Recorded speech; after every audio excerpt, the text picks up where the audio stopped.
कि हमको गुरुजी ने कहा था कि भजन करोगे ना तो औरतें परेशान करेगी। ये कहां से आ गई? सो पूरब मुंह से दक्षिण मुंह हो गया। लक्ष्मी जी दक्षिण मुंह गई, बाबा किसका भजन कर रहे हो? ये परेशान करेगी, चलो पश्चिम हो जाओ। पश्चिम हो गए, जैसे पश्चिम में हुए तो पश्चिमी की पहुंची, बाबा किसका भजन कर रहे हो?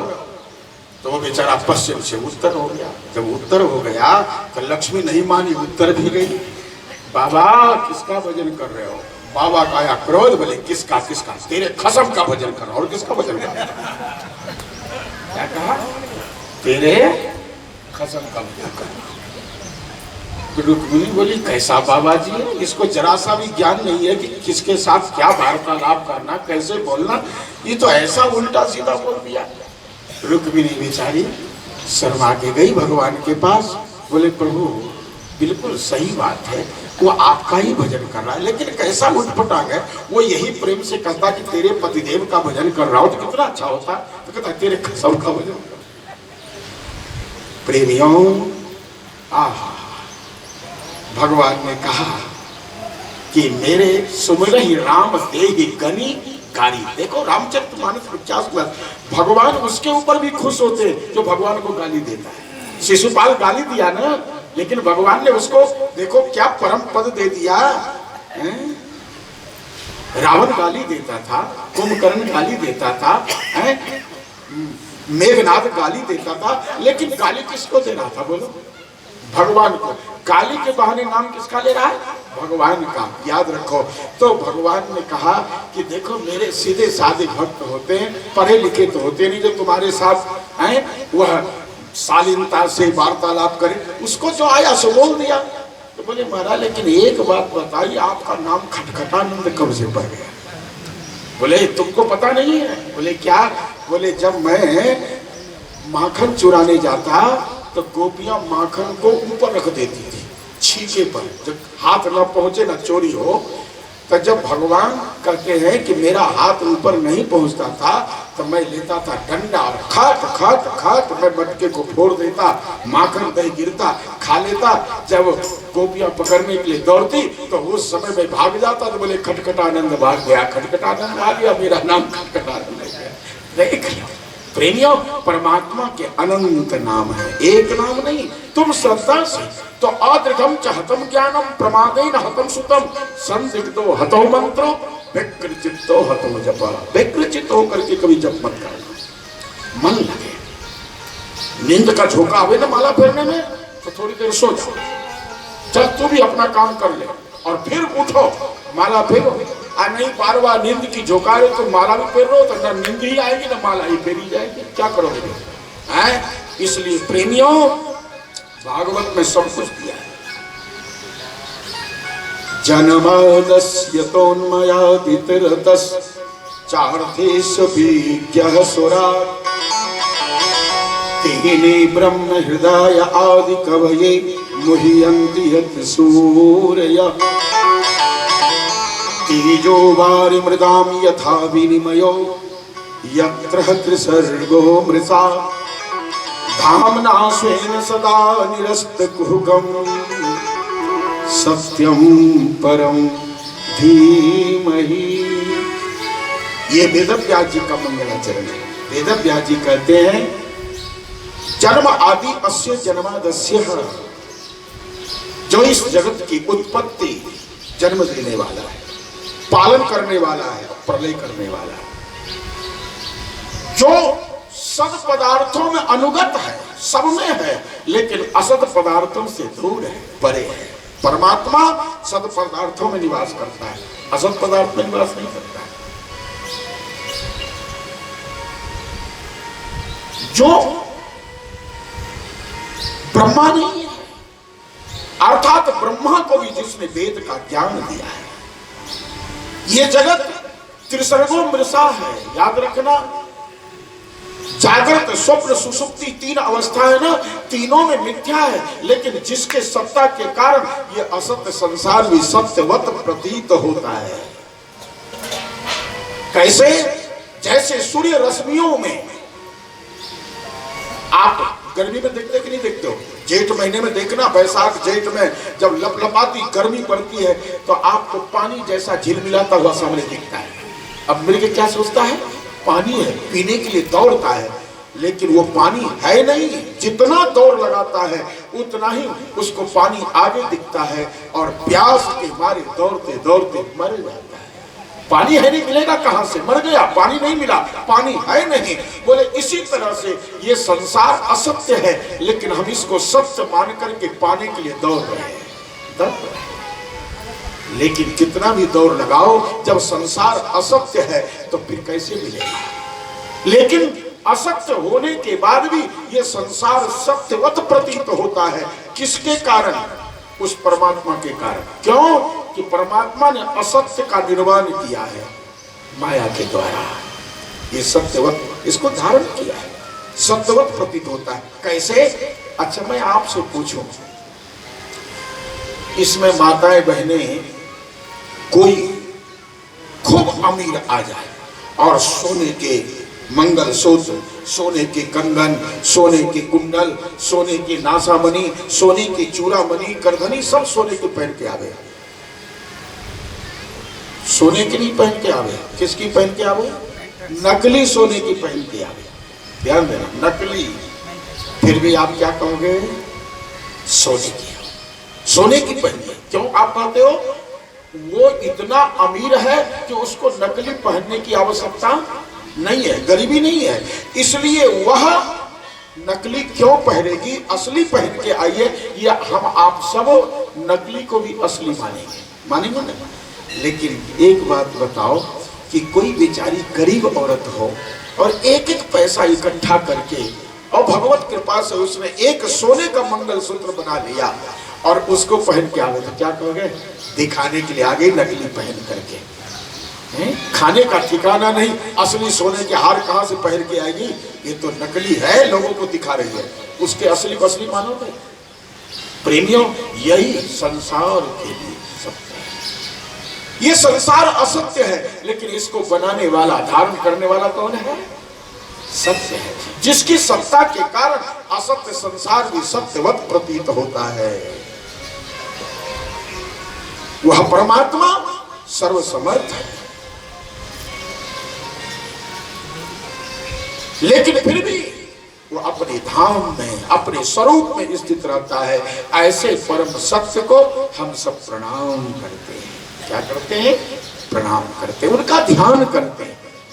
सत्यम परम धीमहि, परम सत्य का ध्यान करो। याद रखो, प्रेम सबसे करो, लेकिन याद रखना ध्यान करना है तो केवल परमात्मा करना, हृदय में दूसरे को मत बसाना, सत्य परम सत्य को। और वेदव्यास जी तो कितने महान हैं, उन्होंने किसी व्यक्ति का, किसी भगवान के नाम का उल्लेख नहीं किया है। क्यों? वो सोचते थे मैं किसी देवी देवता का नाम यहाँ रख दो तो ये हमारा भागवत सार्वभौम ग्रंथ नहीं कहलाएगा, संकीर्णता आ जाएगी। ये सार्वभौम ग्रंथ है, इसके लिए उन्होंने कहा सत्यम परम, मैं परम सत्य का ध्यान करता हूं। अब बताओ परमात्मा परम सत्य है कि नहीं है? राम जी के विभीषण ने क्या कहा?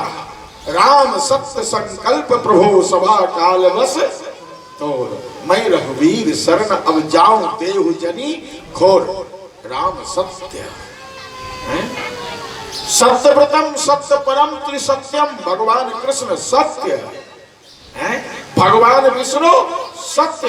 इसलिए प्रेमियों, परमात्मा का नाम अनेक है, लेकिन मूल तत्व क्या है? सत्य है। जैसे कि आपके आभूषण जितने होंगे उतने नाम होंगे, लेकिन उसका तत्व क्या है? सोना। इसी तरह भगवान के नाम अनंत अनेक हैं, लेकिन तत्व क्या है? सत्य। वह परमात्मा क्या है? सत्य है। बोलो हनुमान जी महाराज की। प्रेमियों, परम सत्य का ध्यान करते हैं। दूसरे श्लोक में भागवत में किस वस्तु का निरूपण है उसका प्रतिपादन हुआ है। धर्म प्रोचित कैतवोत्र परमो निर्मत्सरा नाम सताम वेद्यम वास्तव मत्र वस्तु शिवदम आपत्रयोन मूलनम। वेदव्यास जी महाराज ने श्रीमद् भागवत महापुराण में उस वस्तु का निरूपण किया है। जो मोक्ष की कामना से रहित, मोक्ष की भी इच्छा नहीं, अरे मोक्ष की इच्छा भी रखना सकामता है। भागवत तो निष्काम भक्ति है। श्री पुजारी जी की जय हो। हमारे पुजारी जी के दो भांजे सोपुर में रहते हैं, रोज मंदिर में आते हुए हमेशा कहते रहते कि हमारे मामा जी पुजारी जी हैं शिव शिवा हनुमान जी पे। मैंने कहा कि मुझे आज तक पता नहीं था, तुमने परिचय दिया तो परिचय करूंगा। और बहुत सरल है। मैं तो ये चौथी बार भागवत यहाँ बाँच रहा हूँ और बहुत अच्छा आपका इसमें है।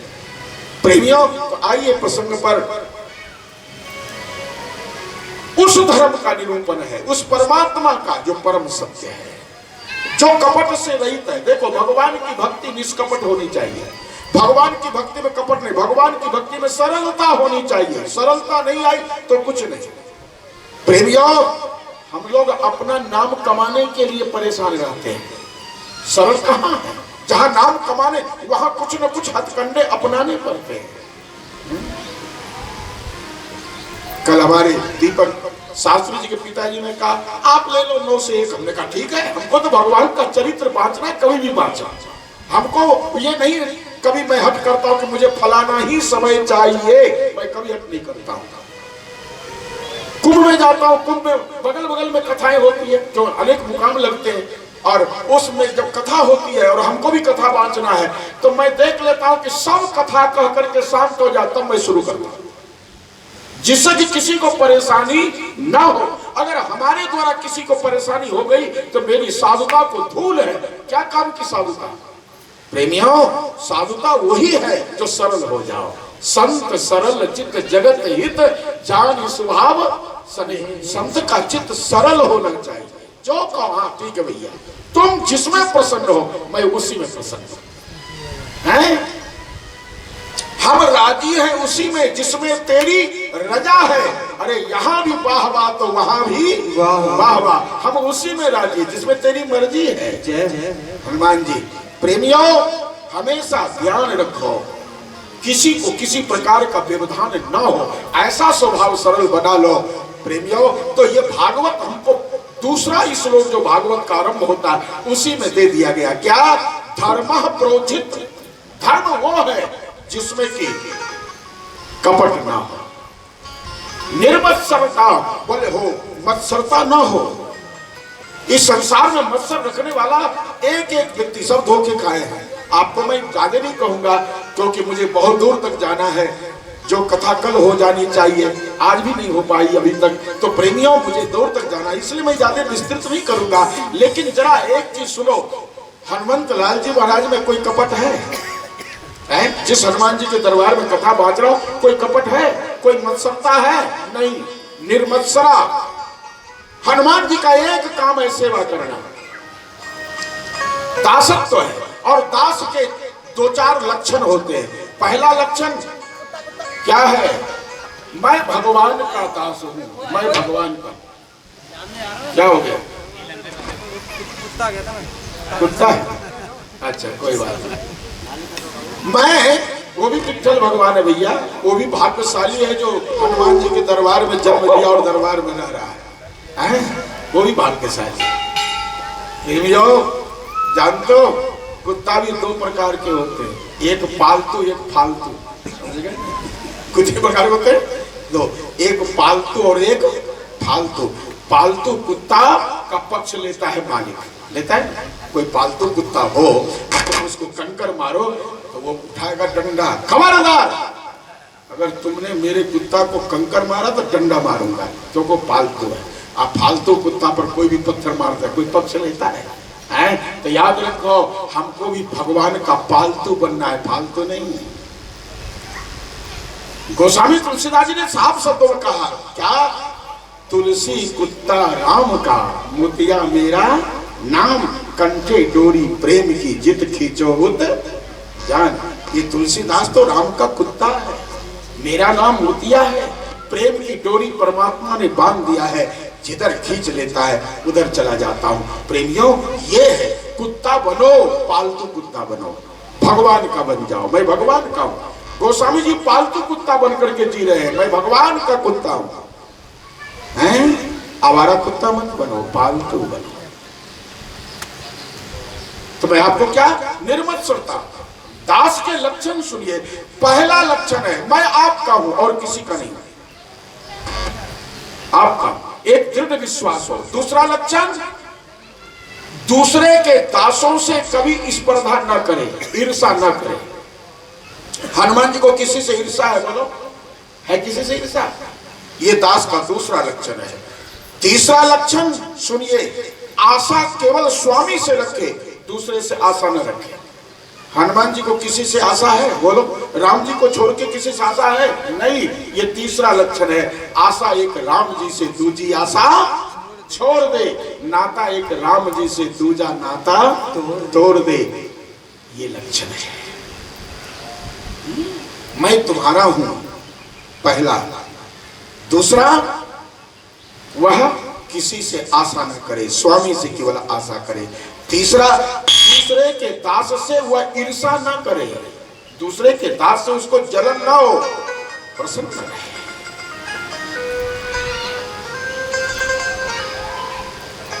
आप इस भागवत के 12वें स्कंद में जो मार्कंडे के ऊपर भगवान शिव प्रसन्न हुए, तो उसमें मार्कंडे जी ने तत्तात्पर्य उन्होंने साफ शब्दों में कह दिया कि हे शिव जी, आपके चरणों में मेरा प्रेम हो, लेकिन किसी दूसरे के भक्त से ईर्षा ना हो। क्या सुंदर भागवत का सूत्र है, देखिए तो। इसी से ईर्षा ना हो, मैं ईर्षा से रहित हो जाऊं। तत्परे तथा त्वयि, प्रभु आपका भक्त हूं, लेकिन कोई राम भक्त आ जाए तो ईर्षा ना हो। क्यों कि शिव का भक्त कागभूषुंडी था, लेकिन राम भक्त उनके गुरु जी आ गए तो उसने उठ करके प्रणाम नहीं किया, ईर्षा आ गई। परिणाम क्या हुआ? बोलो, परिणाम यह हुआ कि उस कागभूषुंडी ब्राह्मण शरीर में था, लेकिन उसको कौवा बनना पड़ा, सर्प बनना पड़ा, अजगर बनना पड़ा। 1000 योनि में भटका, तब जाकर के पुनः शरीर मिला तो मुक्ति मिली। कहने का मेरा भाव कि ईर्षा न करे, कभी ईर्षा ना होना चाहिए, सरलता आ जाए। मैं आपको एक छोटी सी कथा सुनाऊं, इस कलयुग की कथा है। महाराष्ट्र में एक चांगदेव नाम के बहुत उच्च कोटि के महात्मा हुए, योगी हुए। महात्मा क्या, योगी थे। लेकिन एक ज्ञानदेव जी महाराज बड़े सरल, लेकिन उनकी आयु केवल 16 साल की थी, लेकिन इतनी प्रशंसा और इतनी उनकी जो है ख्याति बढ़ी, जो जिसके जुबान पर देखो तो ज्ञानदेव जी, ज्ञानदेव जी, ज्ञानदेव जी। चांगदेव के कान में जब उनकी प्रशंसा पहुंची तो चांगदेव को सहन नहीं हुआ। चांगदेव ने सोचा मैं 1400 साल का हूं। देखिए, 1400 वर्ष तक जिंदा रहने का काम किया है तो चांगदेव ने किया इस कलयुग में। उसने 14 बार मृत्यु को लौटा दिया, जा जा, मैं मरने वाला नहीं हूं। और प्रेमियों, उस चांगदेव योगी, महान योगी, 1400 वर्ष बीतने के बाद भी हृदय से कपट नहीं गया, ईर्षा नहीं गई, जलन हुई कि मैं 1400 वर्ष का और ये 14 साल 16 साल का लड़का, इतनी इसकी ख्याति, इतनी इसकी प्रशंसा हो रही है, यश फैल रहा है।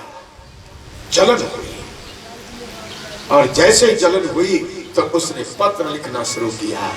और जब पत्र लिखना शुरू किया तो सोचा पत्र में क्या लिखूं,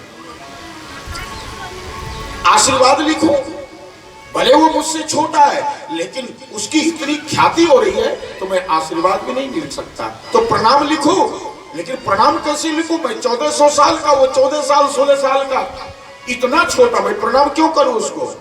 ना प्रणाम लिखा, ना आशीर्वाद लिखा, और नीचे दस्तखत करके पोस्ट कर दिया। उनके दरबार में एक मुक्ताबाई रहती थी। मुक्ताबाई ने जैसे ही देखा कि पोस्टमैन आया है, पत्र लिया और पत्र को खोल के पढ़ा तो उसमें कुछ नहीं लिखा है, केवल नीचे दस्तखत है चांगदेव।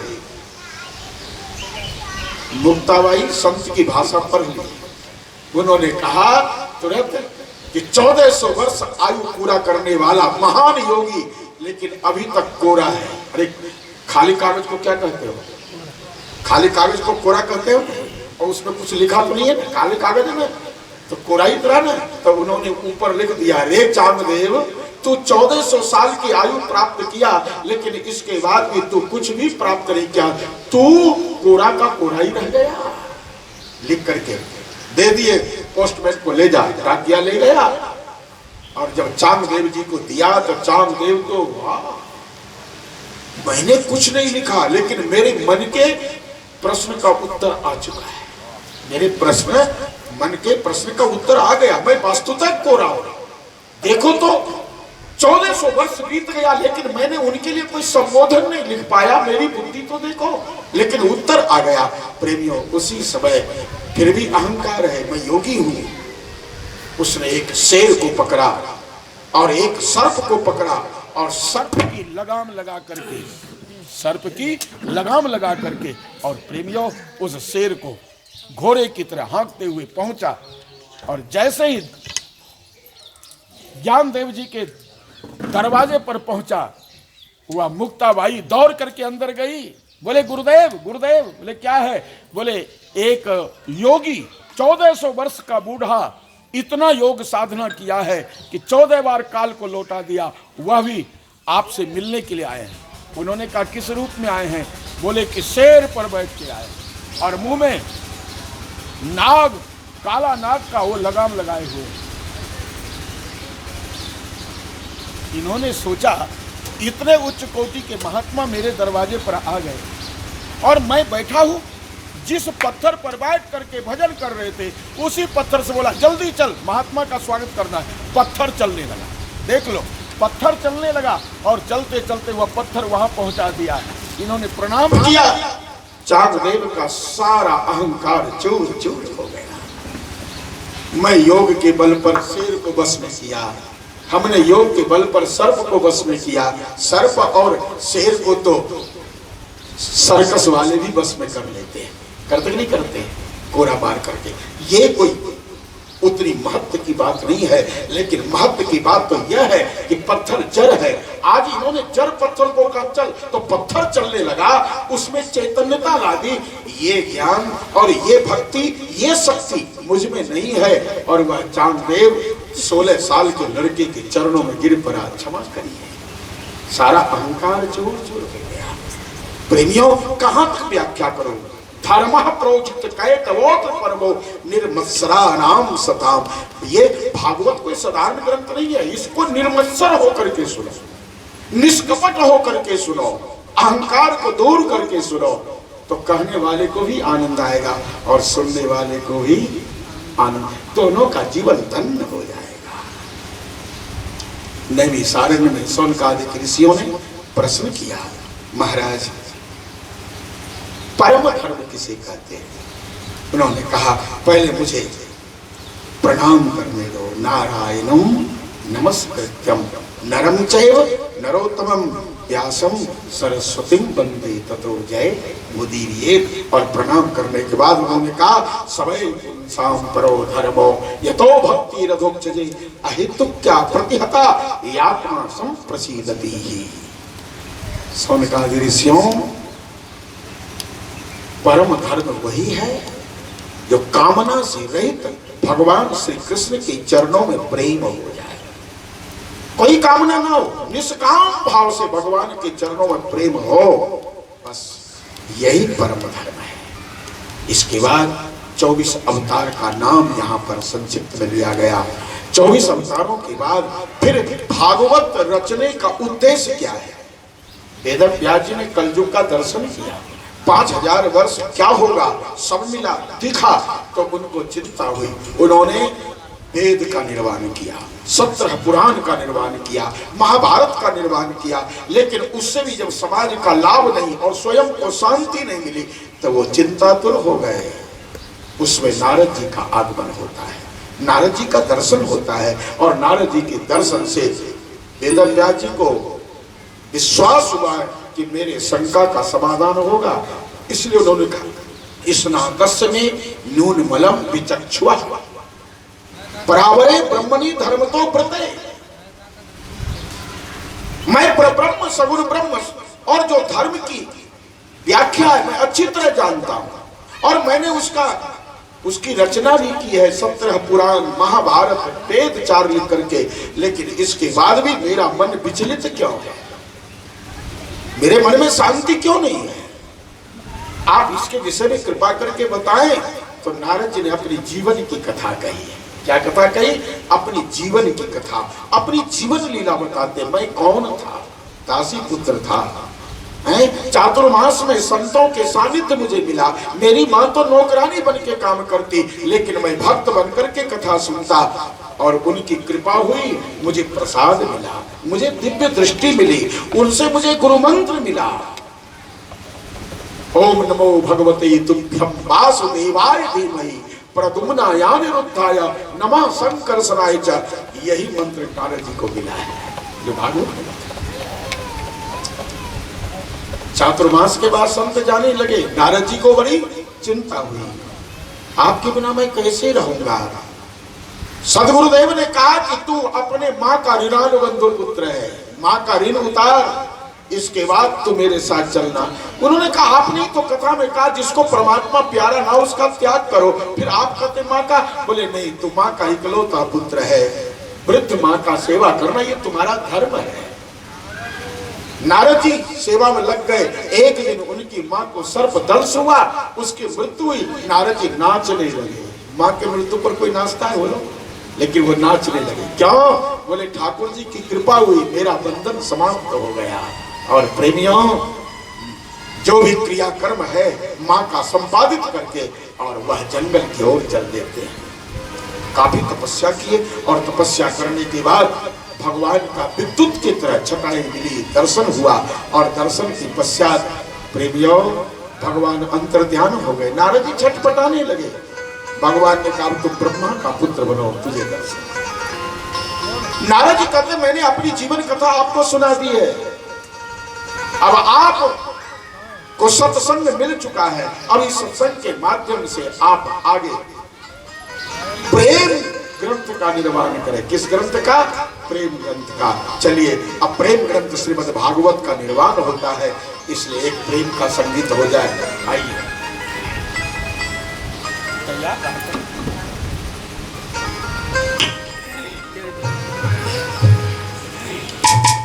तेरे बिना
दर्शन की झलक जरा सी हो दर्शन का अभिलाषी सुन लो भटकटवासी दर्शन का अभिलाषी सुन लो भटकटवासी ओ दर्शन को किया प्यासे दर्शन की झलक जरा सी दर्शन को किया प्यासे दर्शन की झलक जरा सी ओ दर्शन का अभिलाषी सुन लो भटकटवासी दर्शन का अभिलाषी सुन लो भटकटवासी ओ सुन लो मेरी पुकार तेरे बिन लगता तेरे बिन लगता आए तेरा दिल नहीं लगता तेरे बिन लगता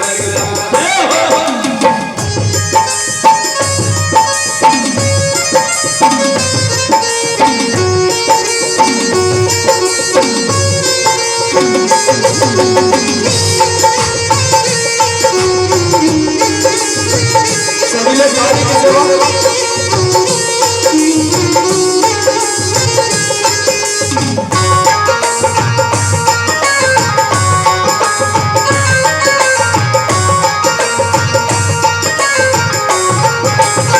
ओ मोहन मोरसिया वाले जीवन है तेरे हवाले मोहन मोरसिया वाले जीवन है तेरे हवाले ओ मोहन मोरसिया वाले जीवन है तेरे हवाले मोहन मोरसिया वाले जीवन है